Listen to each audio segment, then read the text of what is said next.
Télé 50, simplement congolais.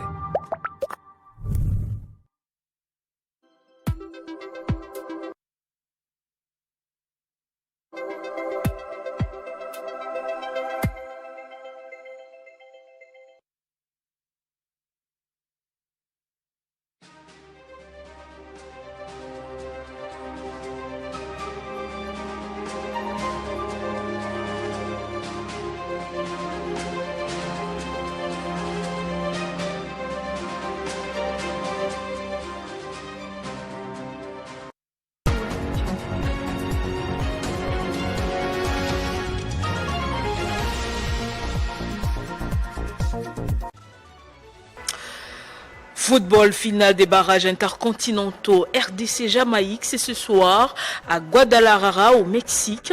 Au pays, la ferveur monte. Les supporters congolais affichent un optimisme débordant et n'est joqué par la qualification de l'équipe nationale pour la Coupe du Monde 2026. Le coup d'envoi de ce match RDC-Jamaïque sera donné à 22h de Kinshasa. Des paris à Kinshasa, les grandes figures de l'information à la Radio France dans la capitale congolaise pour une tournée exceptionnelle axée sur un tournage de plusieurs émissions. Jean-Marc Faure a accordé la primeur à Télé 50. Le directeur général des RFI a été reçu par Jean-Marie Kassamba dans son émission JMK Today. Au Nigeria, une trentaine de morts après une attaque suivie des représailles dans les centres du pays. Des hommes armés ont attaqué un bar de Jos, la capitale de l'état instable du plateau. Nouveau journal sur Télé 50, bienvenue à tous, c'est avec grand plaisir que je vous retrouve aujourd'hui. La mobilisation est tout azimut à quelques heures du match des barrages intercontinental qualificatif pour la Coupe du Monde 2026 prévu ce mardi à partir des 22h de Kinshasa. Et le président de la République, Félix Antoine Tshisekedi, a adressé hier lundi dans la soirée un message d'encouragement aux léopards de la RDC, un appel à la discipline, à la solidarité et à l'engagement alors que toute une nation retient son souffle. Un message de confiance et de fierté nationale. Il est temps d'écrire une nouvelle page d'histoire, celle d'une nation engagée et surtout d'un peuple déterminé à retourner à la Coupe du Monde 52 ans plus tard, et tout se joue cette nuit à Guadalajara.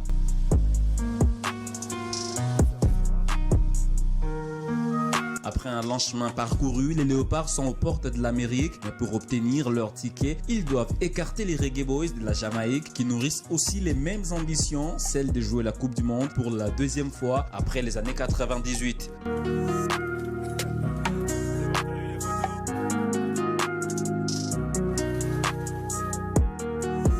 Porté par Shamar Nicholson, Brown et Bailey, la Jamaïque est à un pas du mondial mais devra croquer un morceau dur, celui des léopards de la RDC qui ont plusieurs fois échoué à la porte du mondial, notamment en 2017, 2022 et 2025.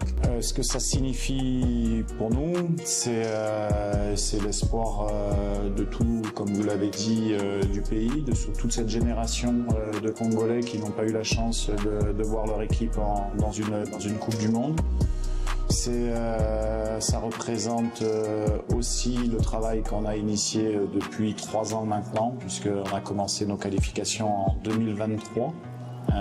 C'est des longues qualifications et voilà, on est face à la dernière marche qui est souvent la plus difficile. Le groupe a bien travaillé depuis pas mal de temps, le staff, le gouvernement nous suit également et on souhaite continuer à avancer pour montrer que le football congolais est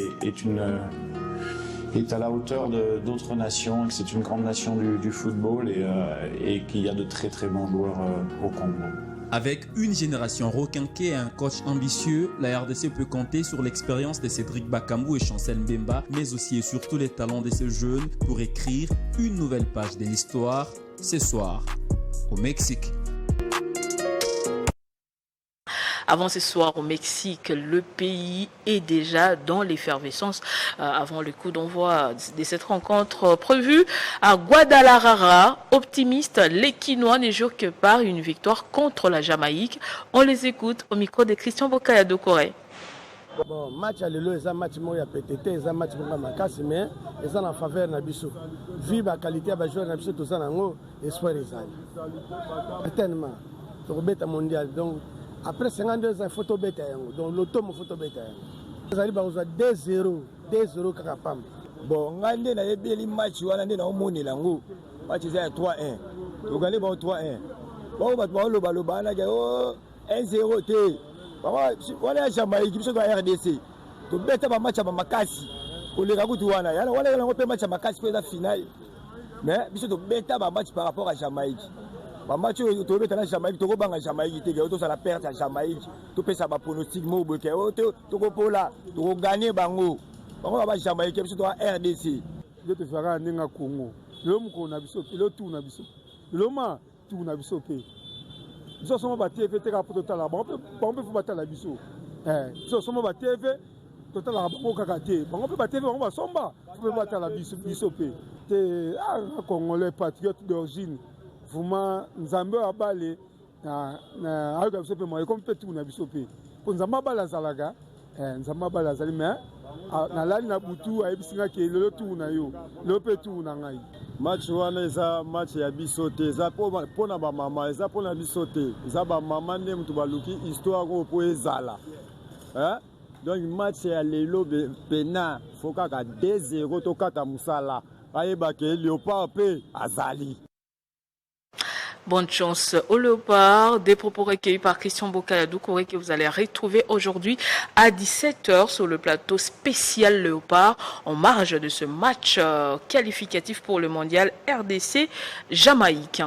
Et dans les restes de l'actualité, en Ituri, plusieurs dizaines de civils ont été enlevés dans une nouvelle attaque des EDF alors que le groupe armé multiplie les attaques dans cette province depuis plusieurs semaines. Au moins 4 villages situés à l'ouest de la ville de Bunia ont encore été attaqués samedi 28 et dimanche 29 mars. Si le bilan de cette offensive reste encore incertain, plusieurs dizaines, sinon plusieurs centaines de civils ont été enlevés par les assaillants à cette occasion. L'Assemblée provinciale du Tanganyika a procédé ce lundi à l'ouverture officielle de la session ordinaire de mars 2026, une session essentiellement consacrée au contrôle parlementaire de l'action du gouvernement provincial, conformément aux dispositions constitutionnelles et aux orientations du règlement intérieur. La cérémonie solennelle s'est tenue dans la salle de plénière de l'Assemblée provinciale du Tanganyika à Kalemi, chef-lieu de la province du Tanganyika, ce 30 mars 2026, sous la conduite du vice-président de l'organe délibérant provincial, l'honorable évêque Alvar Loboli Kaluta, et des services de sécurité, entouré des autres membres du bureau des députés provinciaux, qui a officiellement déclaré ouverte cette session parlementaire invitant la population du Tanganyika et celle de Kalemi en particulier à conjuguer ensemble des efforts pour le rétablissement de l'ordre public comme priorité absolue pour cette session, tout en saluant les efforts du gouvernement provincial. Mais suite à l'implication de son Excellence, Monsieur le Gouverneur, et des services de sécurité, nos concitoyens commencent à retrouver leur quiétude. Dans son allocution d'ouverture, le vice-président de l'Assemblée provinciale du Tanganyika a rappelé le rôle central de cette session dans le fonctionnement démocratique des institutions provinciales. Il a insisté sur la responsabilité des députés provinciaux dans l'exercice du contrôle parlementaire, notamment à travers l'évaluation de l'action du gouvernement provincial, le suivi de l'exécution des politiques publiques, ainsi que la prise en compte des préoccupations majeures de la population du Tanganyika, avant de féliciter le chef de l'État congolais pour sa lutte en faveur de la paix dans le pays. Par conséquent, j'invite chaque Tanganyikaise et Tanganyikais à demeurer vigilant et à faire preuve d'un sens élevé de responsabilité face aux enjeux qui concernent notre pays en général et notre province en particulier. Cette cérémonie s'est déroulée en présence du vice-gouverneur de province, Isidore Kabwe, représentant l'exécutif provincial, ainsi que de plusieurs autorités politico-administratives, des membres du gouvernement provincial, des services de sécurité et d'autres invités de marque venus rehausser l'éclat de cette rentrée parlementaire.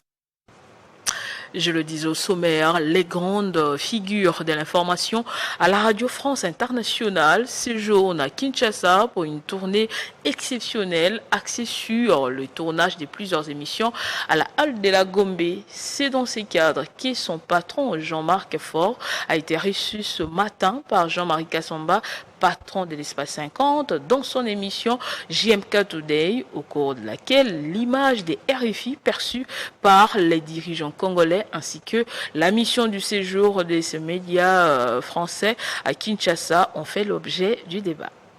Dans une dynamique d'ouverture et de coopération médiatique internationale, le journaliste et patron de l'Espace 50, Jean-Marie Kassamba, a reçu sur son plateau de l'émission JMK Today le directeur général de Radio France Internationale, Jean-Marc Faure. Au cours de cet échange, plusieurs sujets d'intérêt commun ont été abordés, traduisant la volonté de deux médias de renforcer leur collaboration et d'innover dans leur format.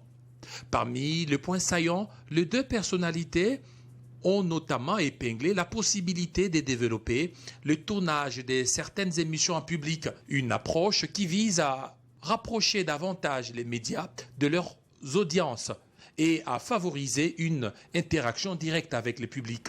La particularité de RFI qu'on ne perçoit pas nécessairement de Kinshasa ou de RDC, c'est qu'on diffuse dans 17 langues quand même, hein, pas uniquement en français. 17 langues. Absolument, dans 17 langues, dont certaines sont très puissantes, par exemple en Amérique latine, en espagnol, ou au Cambodge, en khmer, et déjà 4 langues africaines, à savoir le mandinkan, le fulfulde, l'haoussa et le kiswahili. Les discussions ont également porté sur les enjeux actuels du journalisme international, notamment la crédibilité de l'information, l'adaptation aux nouvelles technologies, ainsi que la nécessité de produire des contenus à forte valeur ajoutée pour un public de plus en plus exigeant et connecté. Cette rencontre entre deux figures influentes du paysage médiatique témoigne d'une convergence de vues sur l'évolution du métier et sur les défis à relever dans un environnement médiatique en pleine mutation. À travers cet échange, JMK Today confirme sa vocation de plateforme d'analyse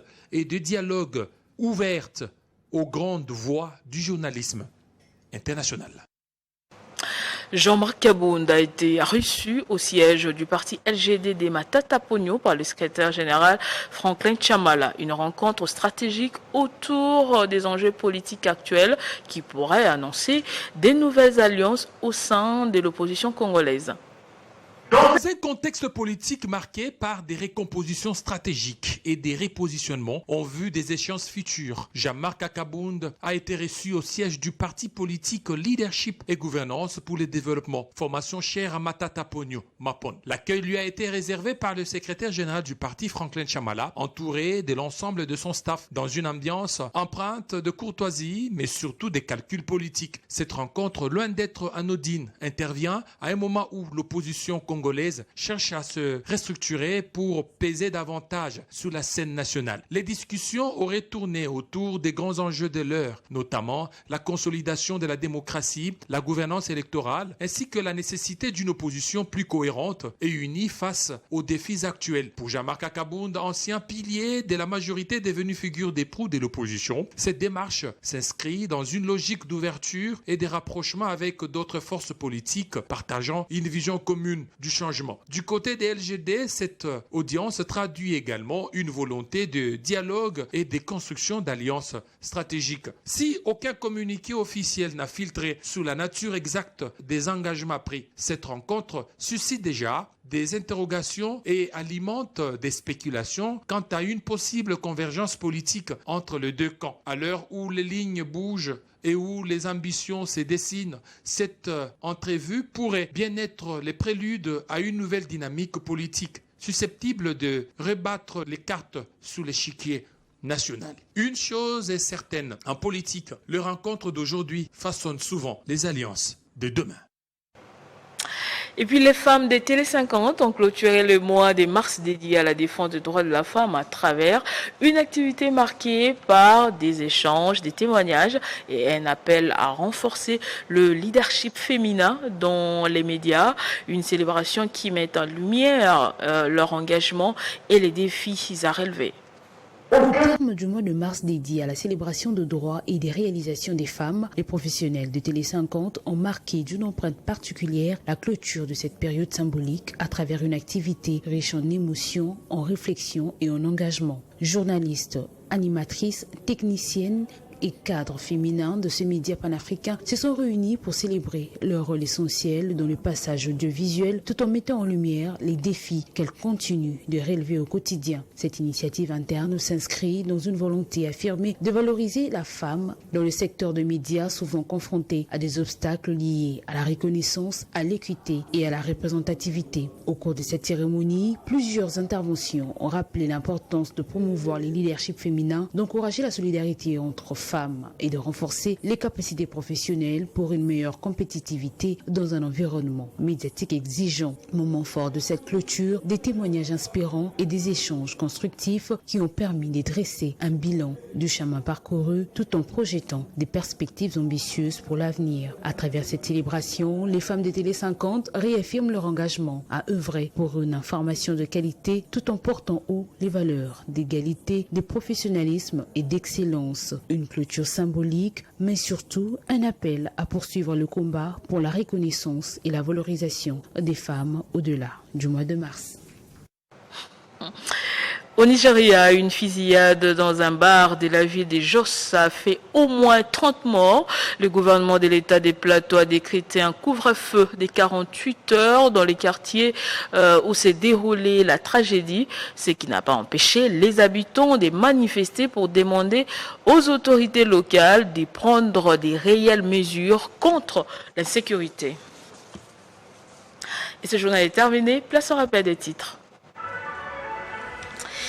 Football, finale des barrages intercontinentaux RDC-Jamaïque, c'est ce soir à Guadalajara au Mexique. Au pays, la ferveur monte. Les supporters congolais affichent un optimisme débordant et ne jouent que par la qualification de l'équipe nationale pour la Coupe du Monde 2026. Le coup d'envoi du match RDC-Jamaïque sera donné à 22h de Kinshasa. Des Paris à Kinshasa, les grandes figures de l'information à la radio France séjournent dans la capitale congolaise pour une tournée exceptionnelle axée sur le tournage de plusieurs émissions. Jean-Marc Faure a accordé la primeur à Télé 50. Le directeur général des RFI a été reçu par Jean-Marie Kassamba dans son émission JMK Today. Au Nigeria, une trentaine de morts après une attaque suivie des représailles dans les centres du pays. Des hommes armés ont attaqué un bar de Jos, la capitale de l'État instable du plateau. Restez avec nous, tout de suite c'est la revue de presse.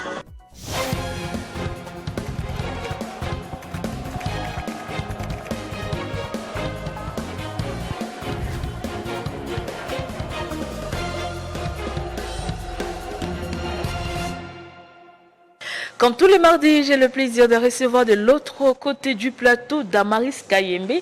Bonjour et bienvenue. Bonjour Nathalie et salutations spéciales à tous les téléspectateurs d'ici et d'ailleurs. Un seul sujet pour votre revue de presse. On comprend l'effervescence avec le mondial 2026. La RDC affronte la Jamaïque ce soir. Eh bien Nathalie Yoko, c'est un sujet qui fait l'unanimité en tout cas dans tous les journaux parus ce mardi 31 mars 2026. Comme vous l'avez dit, la ferveur monte. À Kinshasa, nous sommes entre les encouragements du chef de l'État, mais aussi cet espoir que porte toute la nation sur les léopards de la RDC. Eh bien, on peut dire que la RDC rêve en tout cas d'une qualification historique. On commence très rapidement, Nathalie Yoko, avec le média, l'agence congolaise de presse qui titre à ce sujet d'ailleurs le barrage, en tout cas l'agence congolaise de presse, comme je le disais tantôt, titre à ce sujet, final barrage internationaux RDC Jamaïque.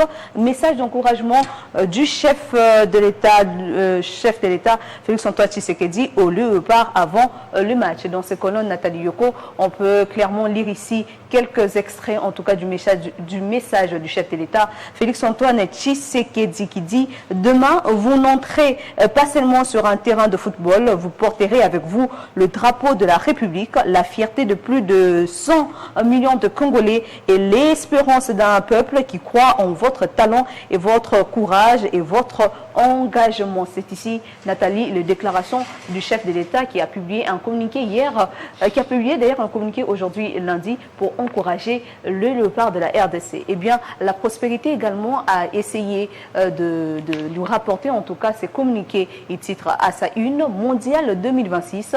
Félix Tshisekedi invite les léopards à réécrire l'histoire aujourd'hui. Eh bien, Nathalie Yoko, d'après le média, c'est dans un message officiel publié hier lundi 30 mars 2026, le président de la République Félix-Antoine Tshisekedi Tshilombo exhorte les hommes de Sébastien Desabre à honorer la nation pour une qualification ce mardi 31 mars devant le Reggae Boys à Guadalajara au Mexique. Dans un temps de conviction, le chef de l'État Félix Tshisekedi invite les léopards à aborder le match avec maîtrise, discipline, solidarité, rappelant les attentes de l'ensemble de Congolais, en particulier ceux qui vivent à l'est du territoire national, 52 ans après l'unique participation du pays de Lumumba à une phase finale du mondial. Forum des As aussi de son côté, Nathalie, a essayé en tout cas de rapporter cette info.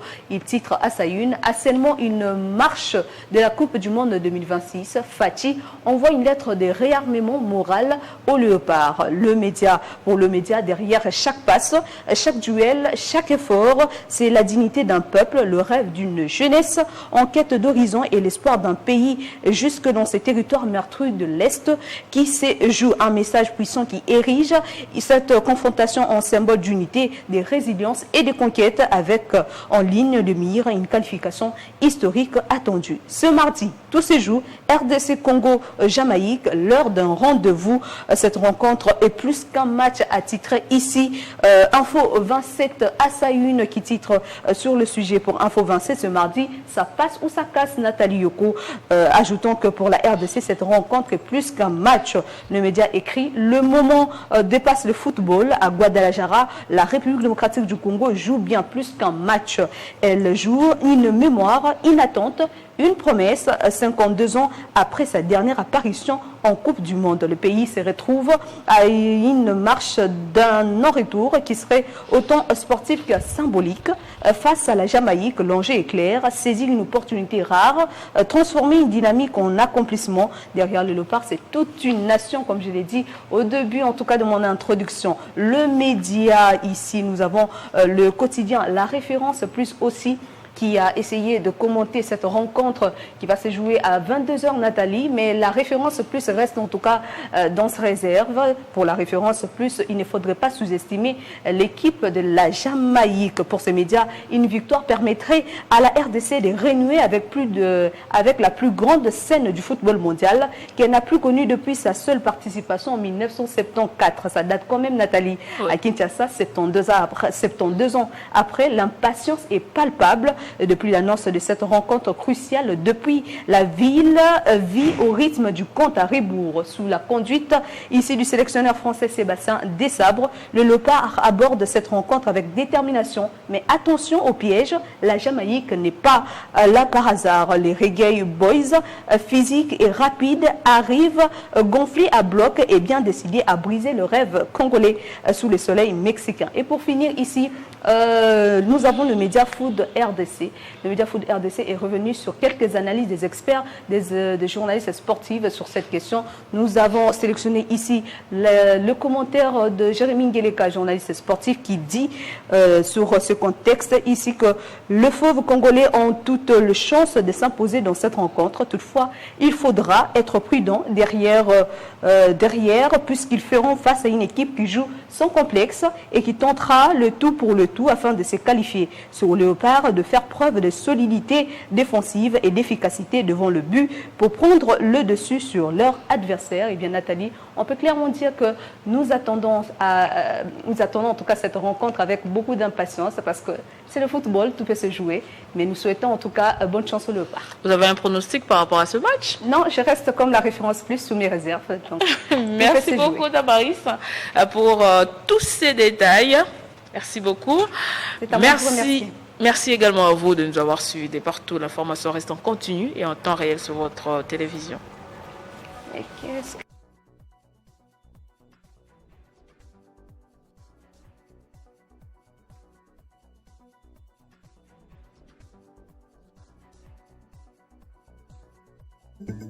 Retrouvez toute l'actualité en continu sur www.tele50.cd.